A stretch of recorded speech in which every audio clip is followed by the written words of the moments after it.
Ada yang sakit di sini? Ada yang sakit, ya puji Tuhan. Ya, kita dalam keadaan sehat seperti lagu kita tadi. Kita rindu akan datang kerajaan yang kekal. Karena apa? Karena di dunia ini kita mengalami yang namanya sakit fisik. Seringkali mengalami sakit fisik, tapi nanti di kerajaan yang kekal nanti kita tidak akan mengalaminya lagi. Amin. Oke, kita buka saja kitab kita di Filipi pasal 3. Filipi pasal 3.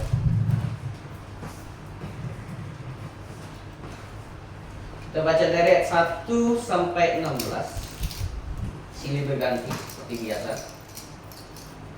Saya akan mulai ayat yang pertama dan jemaat balas di ayat kedua, begitu seterusnya. Filipi pasal 3 ayat 1 sampai 16. Ayat 1. Menuliskan hal ini lagi kepadamu tidaklah berat bagiku, dan memberi kepastian kepadamu.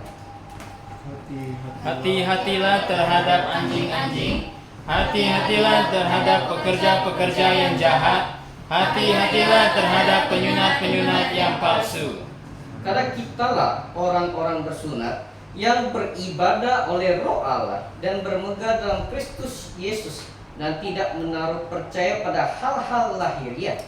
Sekalipun aku juga ada alasan untuk menaruh percaya pada hal-hal lahiriah, jika ada orang lain menyangka dapat menaruh percaya pada hal-hal lahiriah, aku lebih lagi. Disunat pada hari ke-8 dari bangsa Israel, dari suku Benyamin, orang Ibrani asli, tentang pendirian terhadap hukum Taurat, aku orang Farisi. Tentang kegiatan aku penganiaya jemaat, tentang kebenaran dalam mentaati hukum Taurat, aku tidak bercacat. Tetapi apa yang dahulu merupakan keuntungan bagiku, sekarang kuanggap rugi karena Kristus. Malahan segala sesuatu kuanggap rugi, karena pengenalan akan Kristus Yesus Tuhanku lebih mulia daripada semuanya. Oleh karena dialah aku telah melepaskan semuanya itu dan menganggapnya sampah, supaya aku memperoleh Kristus. Dan berada dalam dia, bukan dengan kebenaranku sendiri karena mentaati hukum Taurat, melainkan dengan kebenaran karena kepercayaan kepada Kristus, yaitu kebenaran yang Allah anugerahkan berdasarkan kepercayaan. Yang ku kehendaki ialah mengenal dia dan kuasa kebangkitannya dan persekutuan dalam penderitaannya, di mana aku menjadi serupa dengan dia dalam kematiannya, supaya aku akhirnya beroleh kebangkitan dari antara orang mati. Bukan seolah-olah aku telah memperoleh hal ini atau telah sempurna, melainkan aku mengejarnya, kalau aku dapat juga menangkapnya, karena aku pun telah ditangkap oleh Kristus Yesus. Saudara-saudara, aku sendiri tidak menganggap bahwa aku telah menangkapnya, tapi ini yang kulakukan, aku melupakan apa yang telah di belakangku dan mengarahkan diri kepada apa yang di hadapanku, dan berlari-lari kepada tujuan untuk memperoleh hadiah, yaitu panggilan sorgawi dari Allah dalam Kristus Yesus. Karena itu, marilah kita yang sempurna berpikir demikian, dan jikalau lain pikiranmu tentang salah satu hal itu akan dinyatakan Allah juga kepadamu. Tetapi baiklah tingkat pengertian yang telah kita capai, kita lanjutkan menurut jalan yang telah kita tempuh. Minta saudara Herson pimpin kita dalam doa, silakan. Bapa di dalam kerajaan surga, Tuhan kami kembali mengucap syukur kepada ini, sehingga kami keadaan baik, sehingga kami berkumpul bersama di tempat ini, memuliakan nama-Mu ya Tuhan. Kami sudah menyanyi pada saat ini ya Tuhan, dan akan mendengarkan sebagian dari firman-Mu, sehingga kiranya Tuhan kami semua berikan hikmat bagi kami, agar apa yang kami dengar nanti itu sungguh kami bisa melakukan di dalam kehidupan kami dengan baik.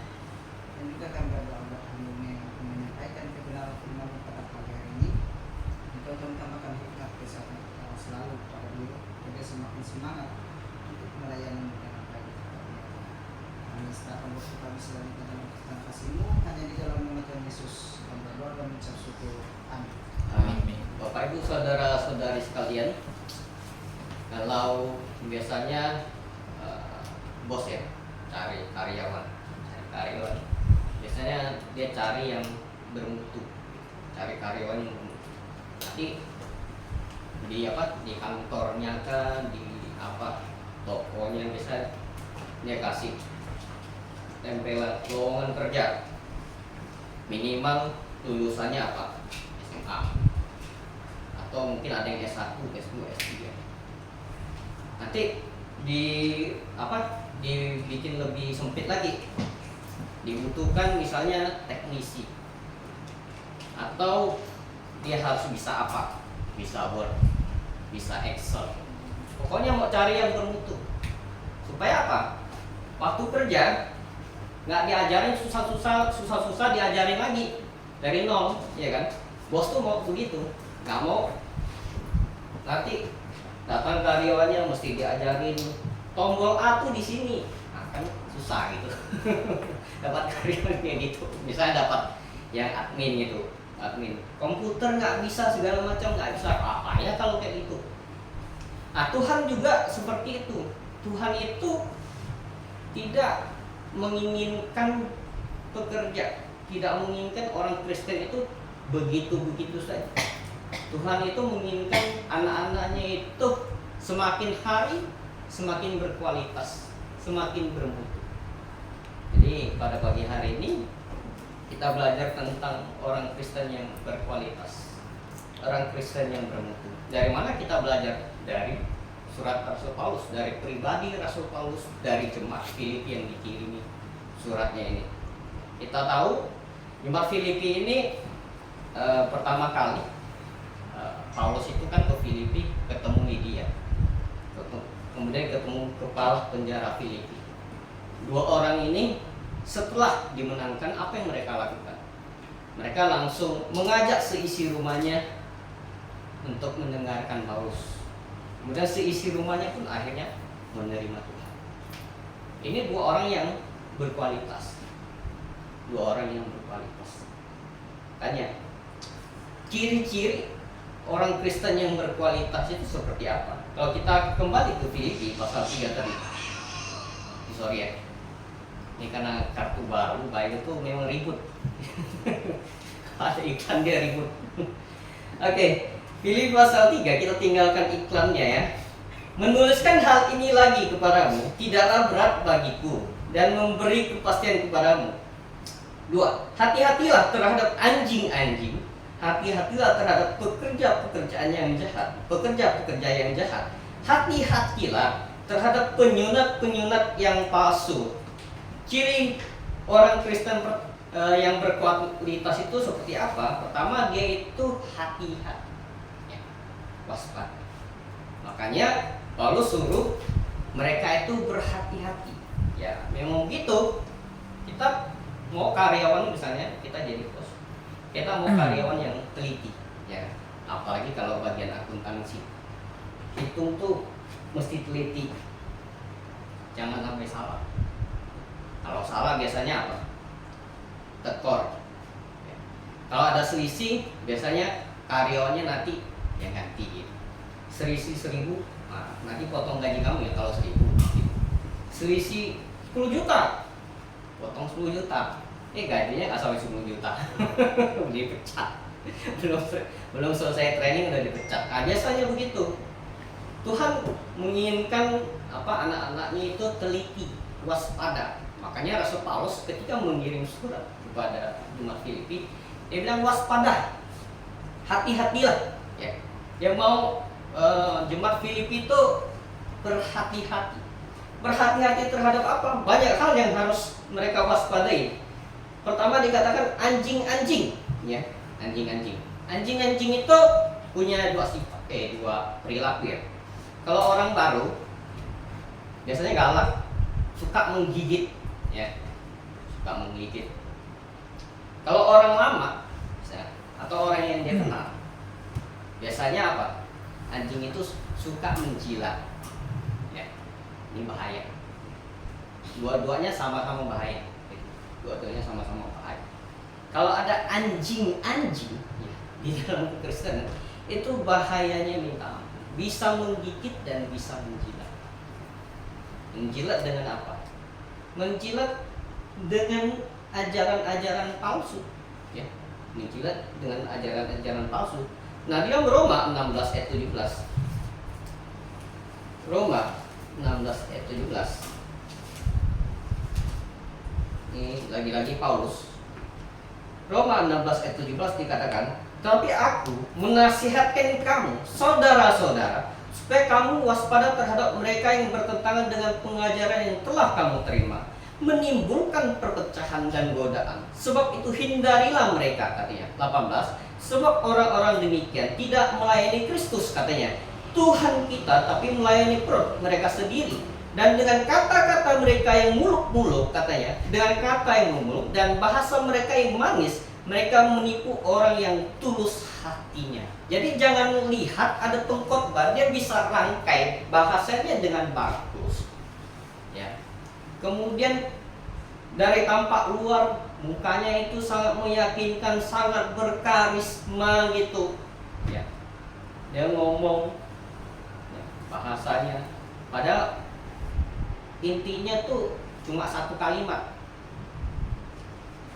Doa kan panjang-panjang. Tuhan tegakkanlah, luruskanlah, kencangkanlah. Doanya luar biasa tuh, panjang sekali kata-katanya, kan manis ya. Tapi apa? Tapi katanya mereka hanya mau ngisi perut. Banyak hamba Tuhan yang seperti itu. Ya, banyak pengajar-pengajar yang seperti itu. Itu mesti diwaspadai, ya. Diteliti, ya. Mesti dilihat. Yang cuma mau mengentertain diri, gitu. Jangan sampai seperti itu. Lihat dia motivasinya seperti apa. Dia mau cari duit atau mau memberitakan kebenaran. Lihat, waspadailah anjing-anjing. Nah, di dalam 1 Tesalonika 2 ayat 5.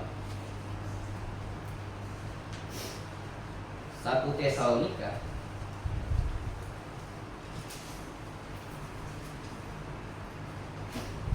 2 ayat 5 dikatakan apa? Dikatakan, "Karena kami tidak pernah bermulut manis, hal itu kamu ketahui, dan tidak pernah mempunyai maksud loba yang tersembunyi. Allah adalah saksi," katanya. Jadi Rasul Paulus berkata kepada jemaat Tesalonika, katanya, "Kami tidak pernah bermulut manis. Kami tegas menyatakan kebenaran. Kalau ada orang berdosa, kami nyatakan mereka berdosa. Kalau ada jemaat yang harus didisiplin, ya didisiplin. Bukan karena dia banyak duit jadi kita elus-elus. Bukan. Tegas. Makanya firman Tuhan itu kan seperti pedang bermata dua. Pedang bermata dua. Memisahkan roh dan jiwa. Itulah firman Tuhan. Tidak bermulut manis. Jangan seperti anjing-anjing, kata Rasul Paulus. Kemudian apa lagi? Kalau kita kembali ke Filipi, yang perlu diwaspadai, hati-hatilah terhadap anjing-anjing, hati-hatilah terhadap pekerja-pekerja yang jahat, katanya. Jadi selain ada anjing-anjing, ada pekerja-pekerja yang jahat. Ya, sama lah ya.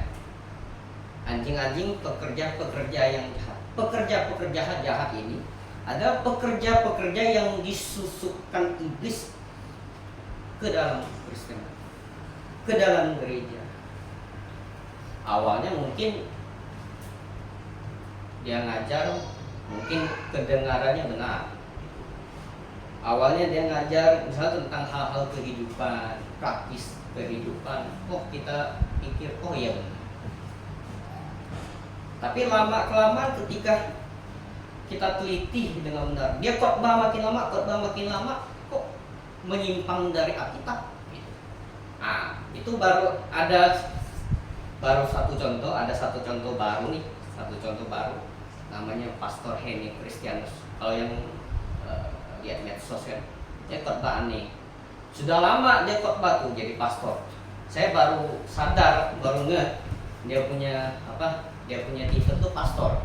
Sebenarnya kan wanita nggak ada yang namanya pastor gitu. Dalam Alkitab nggak ada gembala itu istri dari satu suami, nggak ada.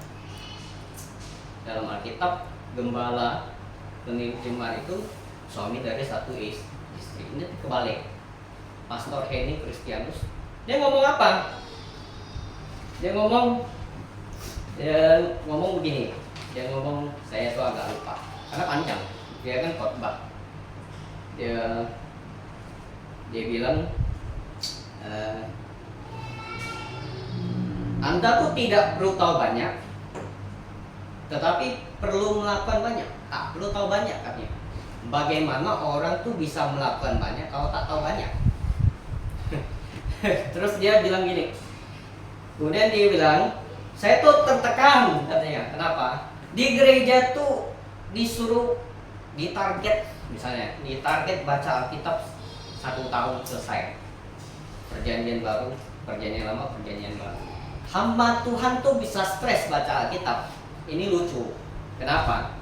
Karena di dalam Mazmur pasal 19 ayat 7 dikatakan bahwa Taurat Tuhan itu sempurna, menyegarkan jiwa. Bagaimana orang baca Alkitab tuh jadi stres? Dia tidak baca Mazmur. Gitu. Pemazmur bilang Taurat Tuhan tuh menyegarkan jiwa. Makin dibaca tuh makin segar, makin adem gitu. Pikiran tuh makin tenang, bukan makin stres. Ini apa yang salah? Rohnya yang salah, bukan firman Tuhan yang salah gitu. Aneh. Terus dia bilang apa?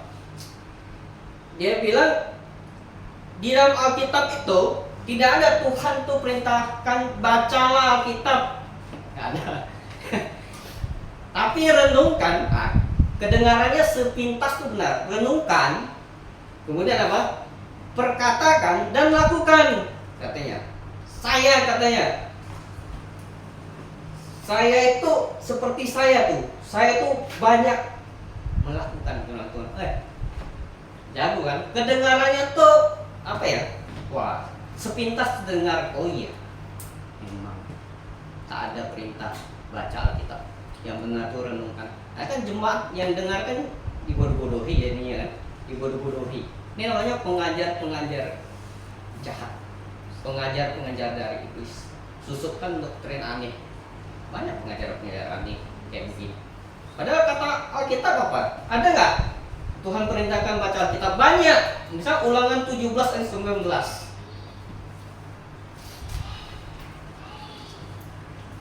Ini karena stres baca Alkitab, akhirnya dia baca Alkitab kayaknya tidak pernah selesai. Makanya tidak pernah temukan ayat Tuhan tuh suruh baca Alkitab.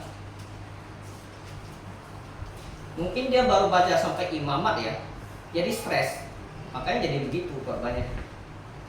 17 ayat 19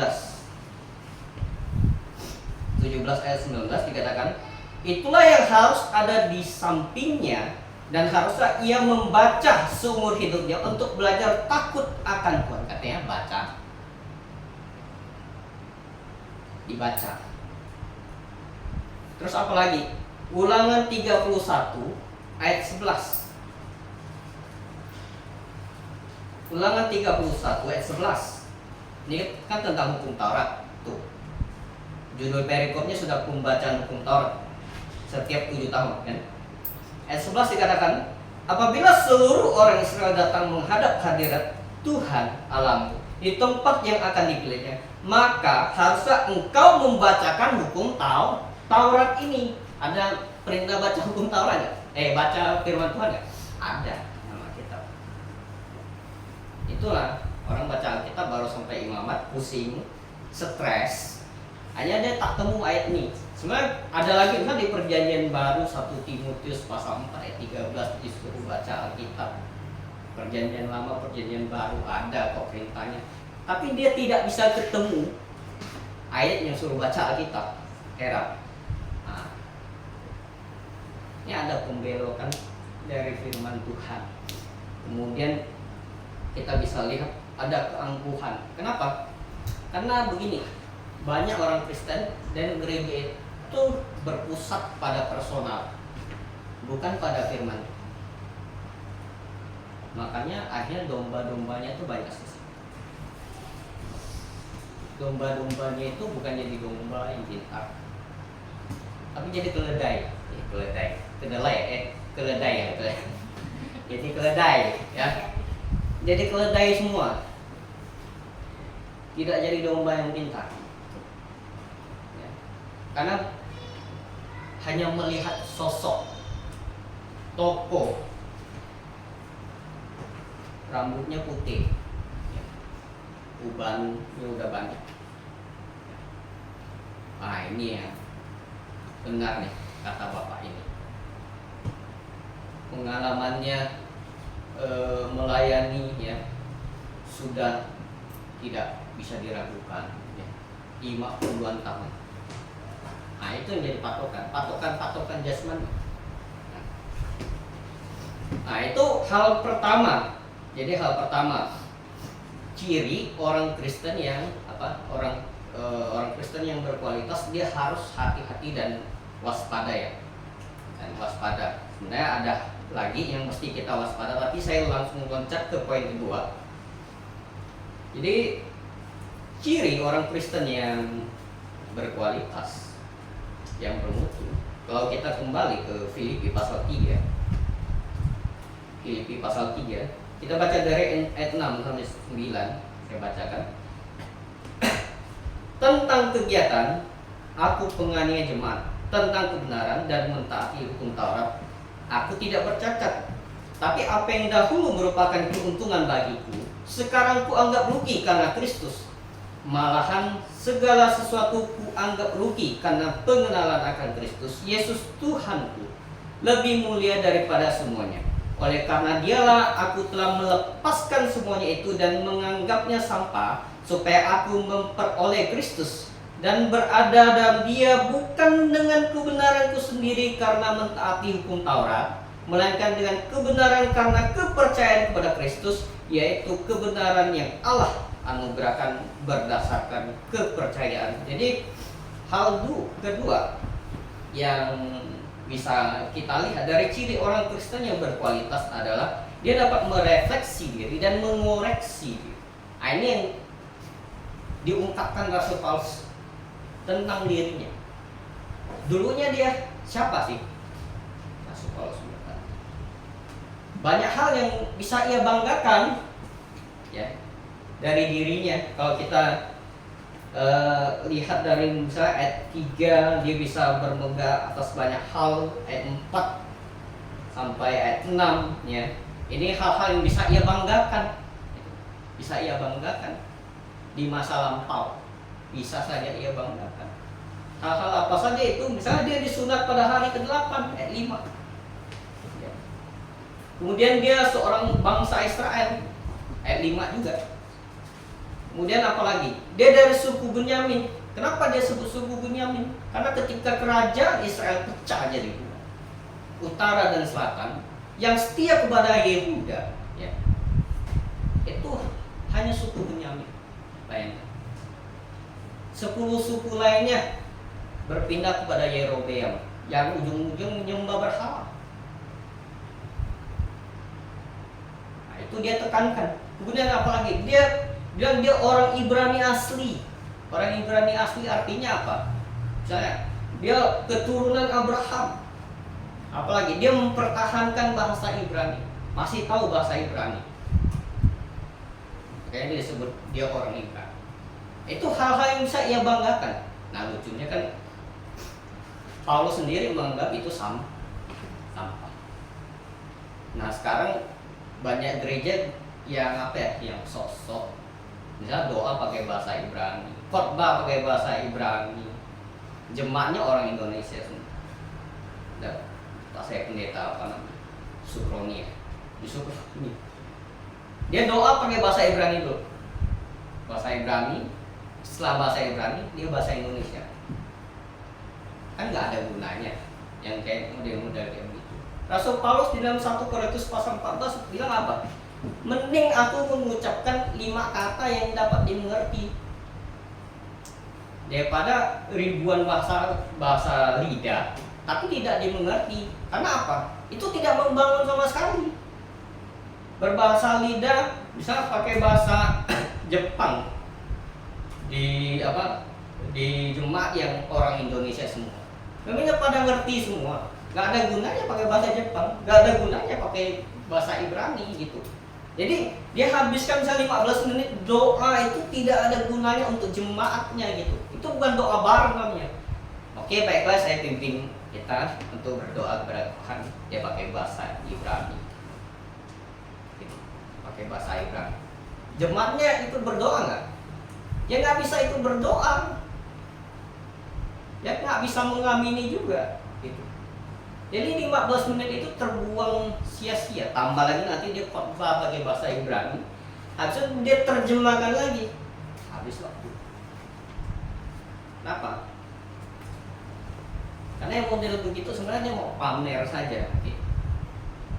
Ada lagi hamba Tuhan baru sampai di Israel. Nanti dia sok-sok Shalom Aleichem lah, segala macam. Saya bukan alergi bahasa Ibrani ya dan bahasa Yunani ya. Paulus saja ketika salam kepada jemaat Korintus dia berkata Maranatha. Itu bahasa Arab. Terus Yesus mengatakan haleluya. Paulus juga mengatakan haleluya. Itu bahasa untuk apa? Bahasa Aram tapi diucapkan kepada orang Yunani. Tapi mereka mengerti itu sapaan yang lazim. Salam yang lazim dan artinya baik gitu. Tapi kalau tujuannya misalnya untuk pamer diri ya, mau memperlihatkan bahwa saya jago segala macam, itu tak ada gunanya. Tak ada gunanya. Kalau kita pakai bahasa Yunani Ibrani untuk memperjelas firman Tuhan atau memperbaiki terjemahan yang salah, itu sangat-sangat berguna gitu. Sangat-sangat berguna. Tapi kalau hanya untuk pamer lah segala macam, itu tak ada gunanya sama sekali. Makanya tadi poinnya, banyak gereja kan terpaku pada personal, bukan pada firman Tuhan. Nah, hamba Tuhannya menjual dirinya, bukan menyatakan kebenaran. Hasilnya seperti ini. Nah ini 180 derajat berbeda dengan Rasul Paulus. Dia bilang dia melupakan semua dan menganggap itu sampah. Bukan berarti begini loh, bukan berarti Rasul Paulus tuh tidak pakai bahasa Ibrani lagi. Bukan. Tadi saya sudah kasih contoh, dia sempat pakai beberapa bahasa Arab. Bukan berarti dia lupa saya ini suku Bunyamin. Bukan. Dan seperti itu. Maksudnya apa? Maksudnya tadi dia tidak membanggakan apa yang ada pada dirinya, yang dulunya menjadi suatu kebanggaan. Kenapa? Alasannya adalah karena Kristus. Karena pengenalan akan Kristus. Karena pengenalan akan Kristus, dia akhirnya paham apa? Bahwa dulu mindset orang Yahudi bahwa keselamatan itu hanya diperuntukkan orang Yahudi, itu salah. Bahwa orang Yahudi mau sejahat apapun, semenyimpang apapun, mereka akan masuk surga. Itu mindset yang salah, yang sekarang telah berubah di dalam pikiran Rasul Paulus. Makanya ketika dia menulis surat Roma, ketika dia menulis di surat Galatia, dia bilang tidak ada lagi orang Yahudi dan Yunani. Tidak ada lagi orang Yahudi dan Yunani. Dan di Galatia 3 ayat 26 kita bisa baca.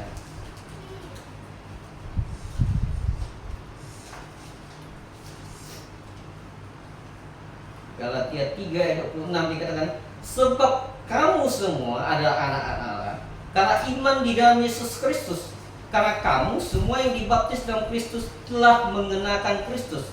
Dalam hal ini tidak ada orang Yahudi atau orang Yunani, tidak ada hamba atau orang merdeka, tidak ada laki-laki atau perempuan, karena kamu semua adalah satu di dalam Kristus Yesus. Maksudnya apa?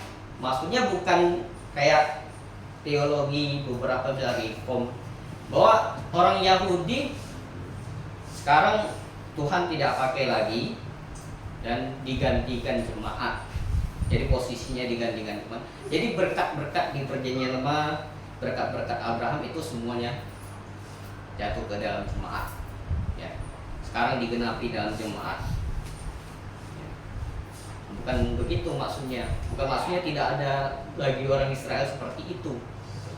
Maksudnya di dalam Kristus semuanya memperoleh keselamatan, semuanya jadi satu di dalam jemaat, baik orang Yahudi maupun orang Yunani. Berarti masih ada orang Yahudi dan orang Yunani, hanya mereka jadi satu. Bedanya di situ. Dulunya terpisah, sekarang jadi satu di dalam jemaat. Karena apa? Karena Kristus. Makanya nggak ada lagi gereja yang coba punya corak-corak Yudaisme, ya. Jangan kita tuh bangun jemaat yang mau corak-corak Yudaisme, nanti nama gerejanya gereja GBI Yahweh salah lagi gitu, ya. Ada yang belangga seperti itu, GBI Yahweh, nanti pakai kerudung, jemaatnya pakai kerudung kayak orang wanita Yahudi, kayak ortodok, ya. Kemudian kebaktiannya hari Sabtu, ya mau ikut orang Yahudi, ya. Itu nggak seperti itu lagi kita. Jadi kita adalah orang Kristen yang berkualitas, orang Kristen yang bermutu, orang Kristen yang tadi yang waspada, yang teliti. Dan kita adalah orang Kristen yang orang Kristen yang bisa mengoreksi diri. Kalau dulu memang kita ada di posisi gereja yang salah, ya. Kita dulu karismatik, ya kita tinggalkan masa lalu. Jangan malah misalnya kita dulu mantan preman, ya. Nah ini kan aplikasi untuk kita semua. Ada yang mantan preman, tatoan misalnya. Ya banggakan masa lalu. Gua ini dulu pemilik, nggak ada tempat ini ya, pemilik yang di seberang sana tuh, Tanjung Raya misalnya. Pemilik Tanjung Raya, ya. Jangan macam-macam ya. Misalnya habis jadi Kristen kan tato masih ada, misalnya mantan preman pakai baju yang yang sinletan, yang nampak ketek, supaya apa? Supaya orang tahu dia itu dulu preman, nggak macam-macam sama dia. Jadi kayak begitu, rambut panjang-panjang. Harusnya kita jadi Kristen tuh berubah seperti Rasul Paulus, membuang masa lalu kita yang kelam, yang buruk. Kita menuju masa depannya yang baik, semakin menjadi orang Kristen yang berkualitas. Amin. Oke, demikian firman Tuhan. Cuma banyak hal yang bisa kita pelajari di Filipi ini. Semoga ini menjadi berkat bagi kita semua. Minta kesediaan 30 dalam doa. Mari kita berdoa. Bapa kami yang bertata di kerajaan surga, Tuhan, terima kasih Tuhan, hari ini kami telah membaca firman-Mu Tuhan, kami sudah mendengarkan penjelasannya juga Tuhan. Kiranya apa yang telah disampaikan dapat tertanam senantiasa dalam hati kami dan kami laksanakan dalam kehidupan kami sehari-hari Tuhan. Entah lagi kami akan menyudahi kebaktian kami dan berkati agar proses berikutnya dapat berjalan dengan baik Tuhan. Terima kasih Tuhan, dalam nama Tuhan Yesus Kristus kami telah doa dan mengucap syukur. Amin. Oke, saya kembalikan kepada Pak.